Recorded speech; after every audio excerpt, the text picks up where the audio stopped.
बता दें कि बिहार में जल्द ही मंत्रिमंडल विस्तार की चर्चा एक बार फिर तेज हो गई। नीतीश कैबिनेट में कांग्रेस कोटे से 2 और विधायक शामिल होंगे। बताया जा रहा कि 23 जून को विपक्षी दलों की बैठक में शामिल होने के लिए पटना पहुंचे राहुल गांधी ने सीएम नीतीश से इस मसले पर चर्चा की है। इसके बाद कैबिनेट में कांग्रेस के 2 और विधायक को शामिल करने पर सहमति बनी है। सीएम नीतीश कुमार और राहुल गांधी के बीच बातचीत का एक वीडियो वायरल होने के बाद बीजेपी के प्रदेश अध्यक्ष सम्राट चौधरी ने भी सीएम नीतीश कुमार पर निशाना साधा है। उन्होंने तंज करते हुए कहा कि नीतीश कुमार के कई बॉस हो जाते हैं। बता दें कि अमेरिका और मिस्र की अपनी राजकीय यात्रा समाप्त करने के बाद रविवार की रात दिल्ली पहुंचे प्रधानमंत्री नरेंद्र मोदी ने सोमवार को कैबिनेट बैठक की अध्यक्षता की है। इस बैठक में अमित शाह, निर्मला सीतारमण और हरदीप सिंह पुरी समेत कई केंद्रीय मंत्री शामिल हुए थे। इससे पहले केंद्रीय गृह मंत्री अमित शाह ने पीएम मोदी से मुलाकात कर उन्हें मणिपुर के घटनाक्रम की जानकारी दी। रविवार को मुख्यमंत्री एन बीरेन सिंह ने शाह को राज्य की वर्तमान स्थिति के बारे में जानकारी दी है और कहा कि राज्य और केंद्र सरकार काफी हद तक हिंसा को नियंत्रित करने में सक्षम है। बता दें कि उत्तर प्रदेश के मुख्यमंत्री योगी आदित्यनाथ ने नोएडा में रविवार को गेमिंग के जरिए धुरांतर कराए जाने का मुद्दा उठाया था। इसको लेकर संभल के समाजवादी पार्टी के सांसद शफीकुर रहमान बर्क ने पलटवार किया है। सांसद ने कहा कि इनको देश सुधारने की फिक्र नहीं बल्कि इस बात में दिलचस्पी है कि मुसलमानों के बच्चे कैसे फंसे हैं। सांसद ने कहा कि देश के अंदर भूखमरी, महंगाई, बेरोजगारी है। लोगों के पास अपने बच्चे को पढ़ाने के लिए पैसे नहीं है, मगर इनको फिक्र मुसलमानों और उनके बच्चों को फंसाने की है। मुसलमानों को जानबूझकर फंसाने की कोशिश हो रही। समाज पहले से ही जागरूक है और समाज अपने हालत को खुद जानता है, मगर पीएम मोदी नफरत की पॉलिसी बताकर देश को ऐसे नहीं बचा सकते। बता दें कि पश्चिम बंगाल में पंचायत चुनाव की लड़ाई दिलचस्पी होती जा रही। पहली बार पंचायत चुनाव के लिए प्रचार करने निकली टीएमसी नेता और राज्य की मुख्यमंत्री ममता बनर्जी ने पीएम मोदी पर लंबे समय बाद निजी हमला बोला है। कुछ बिहार में एक जनसभा को संबोधित करते हुए ममता बनर्जी ने कहा, सरकार के पैसे बर्बाद करके मोदी अमेरिका को संतुष्ट करने गए हैं।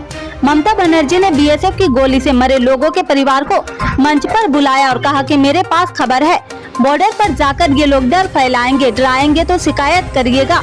उन्होंने केंद्र की बीजेपी सरकार पर बेघर लोगों के लिए आवास योजना के लिए पैसे न देने का आरोप लगाया है। बता दें कि राजधानी दिल्ली में बिजली महंगी होने जा रही। दिल्ली विद्युत नियामक आयोग ने पावर डिस्कॉम, बीआईपीएल और बीआरपीएल की वह मांग स्वीकार कर ली है जिसमें उन्होंने दरें बढ़ाने की अनुमति दी थी। इस फैसले के बाद बीआईएस क्षेत्रों में बिजली की दरें 10% महंगी हो जाएगी। हालांकि दिल्ली सरकार ने कहा कि इस बढ़ोतरी से उपभोक्ताओं पर सीधा असर नहीं पड़ेगा, लेकिन 200 यूनिट से ऊपर बिजली खर्च करने के बाद बढ़ा हुआ चार्ज देना पड़ेगा। बता दें कि प्रधानमंत्री नरेंद्र मोदी कल मध्य प्रदेश का दौरा पर रहेंगे। इस दौरान पीएम मोदी वंदे भारत ट्रेन को हरी झंडी दिखाने के अलावा कई और कार्यक्रम में शिरकत करेंगे। इससे पहले मुख्यमंत्री शिवराज सिंह ने एनडीटीवी संघ पीएम मोदी के दौरे पर खास बातचीत की है। मध्य प्रदेश सीएम ने एनडीटीवी संघ बातचीत में कहा कि पीएम मोदी का राज्य में आना प्रदेश के लिए सौभाग्य सूर्य के उदय जैसा है, क्योंकि पीएम मोदी न सिर्फ हमें प्रेरणा देते हैं बल्कि कई सौगात भी देते हैं। इस बारे में पीएम 2 वंदे भारत ट्रेन की सौगात देने आ रहे हैं। सीएम शिवराज ने कहा कि बीजेपी राज्य में पंच यात्रा निकाल रही। मुख्यमंत्री ने राज्य से पीएम 2 बड़े अभियान लॉन्च करने की भी जानकारी दी है। बता दें कि उत्तर प्रदेश में पशुपालन से जुड़े किसानों के लिए खुशखबरी है। मुख्यमंत्री योगी आदित्यनाथ की सरकार ने प्रदेश में किसानों की इनकम बढ़ाने के लिए नंद बाबा मिशन की शुरुआत की है। इस मिशन के तहत गोपाल करने वाले किसानों को गाय खरीदने पर बम्पर सब्सिडी दी जाएगी। राज्य सरकार ने इस मिशन की शुरुआत ग्रामीण अर्थव्यवस्था को मजबूती देने के लिए किया है। साथ ही इस मिशन के चालू होने से प्रदेश में दूध का उत्पादन भी बढ़ाया जाएगा, जिससे राज्य सरकार को भी फायदा होगी। बता दें कि विधानसभा चुनाव से पहले भाजपा को बड़ा झटका लगा। राजधानी भोपाल में एक बड़े बीजेपी नेता समेत कई कार्यकर्ताओं ने कांग्रेस की सदस्यता ली है। बता दें कि शिवपुरी के नेताओं ने कांग्रेस की सदस्यता ली। जिला उपाध्यक्ष राजेश गुप्ता ने कांग्रेस पार्टी ज्वाइन करा लिया। उनके साथ ही बीजेपी के सैकड़ों कार्यकर्ताओं ने भी कांग्रेस की सदस्यता ली है। ये सभी लोग प्रदेश कांग्रेस चीफ कमलनाथ की मौजूदगी में शामिल हुए हैं। उन्होंने इन कार्यकर्ताओं को सदस्यता दिलाई है। बता दें कि जून का महीना पूरा होने वाला है और 3 दिन बाद 1 जुलाई है। जुलाई शुरू होने के साथ ही आपसे जुड़ी कई चीजें बदलने की संभावना है। इन चीजों का सीधा असर आपकी जेब पर देखा जाएगा। हर महीने के पहले तारीख के साथ ही इस बार भी कुछ बदलाव होने की उम्मीद की जा रही।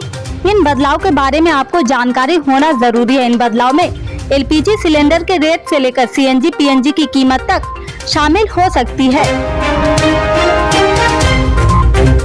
बता दें कि देश के बहुचर्चित ट्रेन वंदे भारत एक बार फिर चर्चा में है। इस ट्रेन में बिना टिकट सफर कर रहे एक यात्री ने खुद को शौचालय में बंद कर लिया। पता चलने पर टीटी समेत अन्य सुरक्षा स्टाफ ने बाहर से आवाज देकर उन्हें निकलने के लिए कहा है, लेकिन वह नहीं माना। इसके बाद अगले स्टेशन पर ट्रेन को रुकवाकर शौचालय का दरवाजा तोड़ा और फिर से उसे बाहर निकाला गया है। इससे आगे के अपडेट्स को जानने के लिए जुड़े रहे हमारे राइट न्यूज के साथ। मिलते हैं फिर बड़ी खबर में, तब तक के लिए जय हिंद।